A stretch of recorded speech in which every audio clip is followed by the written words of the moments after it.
Hola, feliz tarde para todos. Un placer poder comunicarme con ustedes a través de esta vía. Quien les habla, el licenciado Omar González, su tutor influencer, que estaremos en esta oportunidad en nuestro cuarto encuentro síncrono y estaremos trabajando el psicólogo en la educación. Para ello haremos un breve paseo por todos los elementos más importantes que tienen que ver con esta cuarta unidad. Entonces, fíjense, como les dije anteriormente, es un grato placer poder interactuar con todos ustedes a través de este medio y conectar desde la distancia para un nutrido y enriquecedor intercambio de saberes. Soy el profesor Omar Laureano González, magíster en orientación de la conducta, doctorante en innovaciones educativas. Soy su tutor influencer para transitar esta experiencia maravillosa que les hará profundizar en nuevos e interesantes constructos en el área de la psicología educativa. Entonces, comenzaremos con las generalidades de este encuentro. Entre práctica del psicólogo educativo se basa en tres elementos necesariamente involucrados: lo que se aplica o el objeto de aplicación, que son los conocimientos psicológicos, en dónde se aplica o el contexto de aplicación, que es el ámbito educativo, y ciertos procedimientos de ajuste que mediatizan entre el objeto y el contexto de aplicación, los cuales contribuyen a hacer práctico técnico lo teórico, los conocimientos psicológicos, desde el contexto de aplicación. Puede clasificarse en tres grupos de acuerdo con el aspecto o dimensión de la educación a la cual atienden: condiciones generales o locales de la educación, situación educativa y los hechos educativos. Y por cierto, la evolución y de la reflexión sobre la educación, los procedimientos están referidos en la búsqueda de rendimiento escolar, asesoramiento vocacional, familiar, el clima en el aula o problemas emocionales, la motivación, la autoestima, entre otros, la elaboración de diseños instruccionales y, por supuesto, la asesoría vocacional de casos e instruccional. Entonces, de todos estos elementos, es importante destacar el clima en el aula, cómo influye cada uno de estos elementos en el clima del aula. Entonces, tenemos, por ejemplo, el docente trabaja para fomentar el valor a la dignidad humana, el cimiento para establecer un clima y afectivo de calidad en donde el docente y estudiante hagan una convivencia pacífica y de mutua colaboración para el logro de los aprendizajes. El clima en el aula es un tema fundamental para el éxito del proceso educativo. Este tiene que ver con la satisfacción de las necesidades emocionales de los estudiantes, como respeto, autoestima, convivencia, entre otros. La falta de un buen clima en el aula influye en el rendimiento escolar de los estudiantes, lo cual provoca en ellos desinterés, cansancio, indisciplina, falta de participación, bajas calificaciones al final de cada bloque. Sin embargo, en la actualidad, las instituciones educativas que están bajo la administración del gobierno se descuidan estos factores por múltiples razones, como falta de iniciativa, creatividad, gestión, optimización de recursos y desinterés de los actores educativos. Todo esto trae como consecuencia que el clima educativo no sea tan favorable como se espera que pueda ser. Ahora bien, ¿cuál es el rol del psicólogo en la escuela? En primera instancia, como señalábamos al principio, está el rendimiento escolar. Un elemento importante, la Universidad Internacional de Valencia en 2018 significa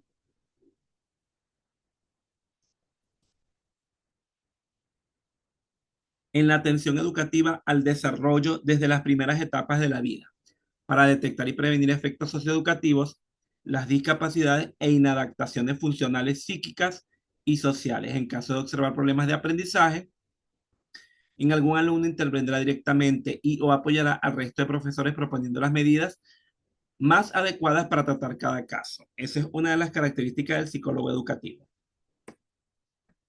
Por otra parte, está el asesoramiento vocacional, perdón. Para Campos 2018, el psicólogo o la psicóloga actúa promoviendo y organizando la información y formación a madres y padres en una línea de apoyo al desarrollo integral del hijo o de la hija. Realiza la intervención para la mejora de las relaciones sociales y familiares y la colaboración efectiva entre familiares y educadores, promoviendo la participación familiar en la comunidad educativa, así como en los programas, proyectos y actuaciones que el profesional de la psicología educativa desarrolla en el ámbito institucional. Por otra parte, en el clima en el aula, la Universidad Internacional de Valencia también expone que el acoso escolar y el bullying se han convertido en un problema de primera magnitud para la comunidad escolar. En este sentido, el psicólogo juega un papel clave en la prevención del conflicto, ayudando a los alumnos a desarrollar un óptimo nivel de inteligencia emocional que les ayuda a gestionar con eficacia y sin llegar a la violencia las inevitables situaciones de conflicto. Es decir, media generando estrategias y herramientas para que haya un clima armónico en el aula y en los espacios educativos. Por otra parte, en el ámbito del problema emocional, el psicólogo también tiene la función de detectar cuáles son las herramientas más adecuadas para cada caso de problemas emocionales. En este caso, Guzmán 2019 señala que algunos utilizan manuales diagnósticos, otros utilizan terapias basadas en distintos modelos teóricos, otros recurren a la derivación cuando el caso escapa de sus manos o de sus posibilidades de acción. Incluso suele pensarse que el acompañamiento emocional se limita a los espacios clínicos o diagnósticos. Este acompañamiento emocional no solo ocurre dentro de los consultorios y tampoco es exclusivo de los manuales. Por ejemplo, hay intervenciones grupales en talleres o terapias de más de una persona e incluso en espacios públicos. En todo caso, la labor del psicólogo es generar un espacio empático y responsable ante el sufrimiento ajeno, de manera que pueda favorecerse la construcción de herramientas que lo mitiguen, lo mejoren y lo hagan más llevadero. Otro elemento importante, el valor motivador. De estas características del contenido y de las pautas instruccionales expuestas, dependerá de cada aprendiz y de los demás contextos del aula intervinientes en los procesos de enseñanza-aprendizaje. Las pautas descritas para la presentación de las tareas ven potenciando su valor motivacional para la actividad del alumnado si la propia tarea incluye en sí misma los valores motivacionales que desarrollan en el apartado dedicado a la tarea en sí mismo. Aunque se consigue presentar y proponer tareas con su potencial máximo de valor motivacional, es necesario que el alumnado no decaiga en su motivación hasta finalizar la actividad, por lo cual se hace necesaria una supervisión continua del maestro a lo largo de la misma. Entonces, fíjense, hasta ahora, ¿alguna pregunta, alguna interrogante, alguna duda que pueda surgir con referencia a lo que hemos trabajado hasta ahora?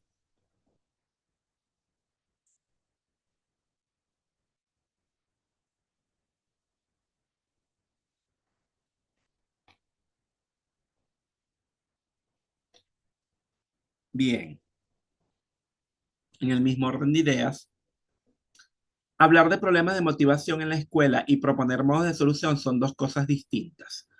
Los resultados de la investigación de la motivación hasta ahora apuntan primeramente a la motivación del rendimiento, sobre la cual el maestro puede influir poco en el aspecto del motivo del rendimiento. A lo sumo, se puede apoyar la motivación del rendimiento mediante una disposición correcta de condiciones de situación.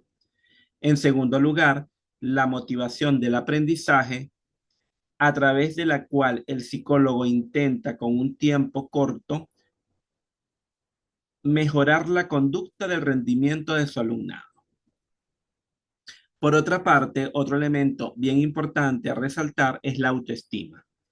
La autoestima es la valoración que se hace de uno mismo, un sentimiento, una percepción subjetiva de los competentes que se considera un buen autoconcepto, es un factor protector en el contexto educativo, ya que ayuda en la consecución de los proyectos y metas. La autoestima y el éxito o fracaso se relacionan de manera bidireccional. Si tienes una mala autoimagen infantil, hace que desconfíe en sus capacidades. Se anticipa al fracaso en sus conductas y normalmente fracasas en tus intentos. Por otra parte, el psicólogo educativo está preparado por sus conocimientos y obligado por su profesión a prever y planificar, no solo a remediar. Puede servir de puente entre la escuela y la sociedad y ayudar a que la escuela pase de ser un lugar donde se adquieran conocimientos concretos sobre materias específicas para convertirse en institución que enderece actitudes negativas ya adquiridas y enseñe otros beneficiosas para el alumno y por ende para la sociedad. Ahora bien, el papel del psicólogo como asesor vocacional de casos e instruccional. Para el mismo autor que hemos señalado anteriormente, Campos 2018, el psicólogo promueve y participa en la organización, planificación, desarrollo y evaluación de los procesos de orientación y asesoramiento profesional y vocacional, tanto en lo que tiene de información, asesoramiento y orientación a los alumnos ante las opciones que deban tomar frente a las distintas posibilidades educativas o profesionales, como en la elaboración de métodos de ayuda para la elección y de métodos de aprendizaje de toma de decisión vocacional. El objetivo general de estos procesos es colaborar en el desarrollo de las competencias de las personas en la clarificación de sus proyectos personales, vocacionales y profesionales, de modo que puedan dirigir su propia formación y su toma de decisiones. Ahora bien, después de haber hecho un breve paseo por toda esta información, pregunto, ¿hay alguna duda, algún interrogante, alguna inquietud que surja sobre el contenido que someramente hemos paseado y recordando que ustedes deben profundizar en la lectura e investigación en el aula virtual dispuesta para tal fin?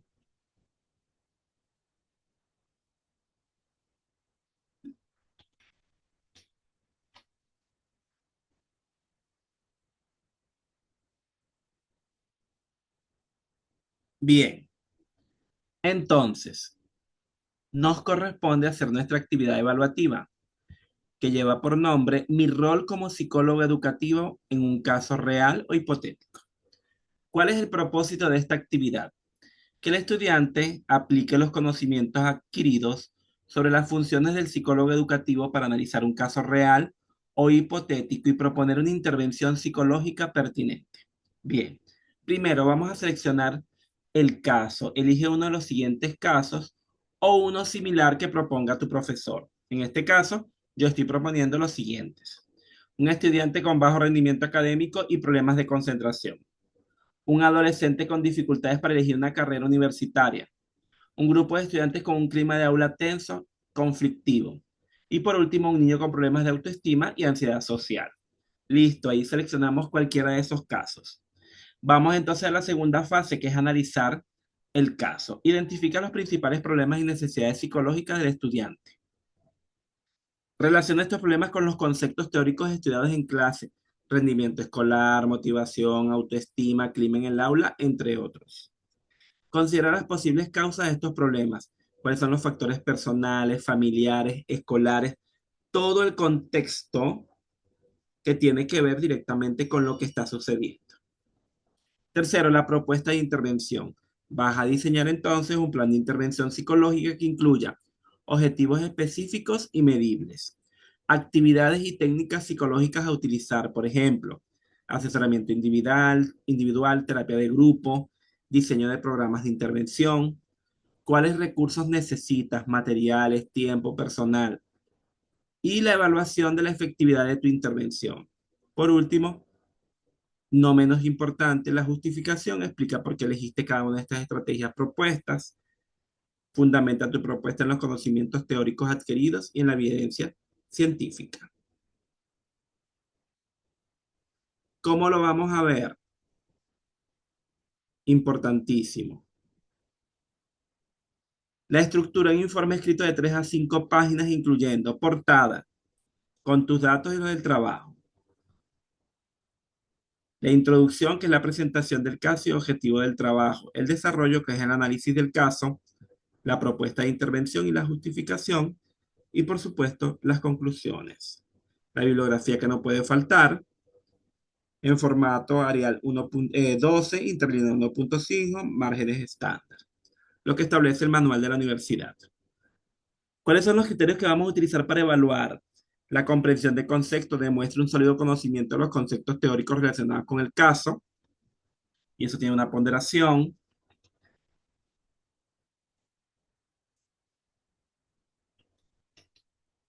El análisis del caso identifica correctamente los problemas y necesidades psicológicas del estudiante o grupo que vas a estudiar. La propuesta de intervención, que es el plan de intervención, es claro, conciso y realista. La justificación de las estrategias propuestas, que es sólida y basada en evidencia. La redacción del trabajo es claro, bien organizado, con una correcta expresión escrita. Y por supuesto, evitar el plagio del trabajo. Bueno, muchísimas gracias. Si hay alguna pregunta, alguna duda, este es el momento de hacerla. Si no, ante cualquier eventualidad, cualquier pregunta que se pueda presentar, recuerden los medios que tenemos para comunicarnos y ponernos al día.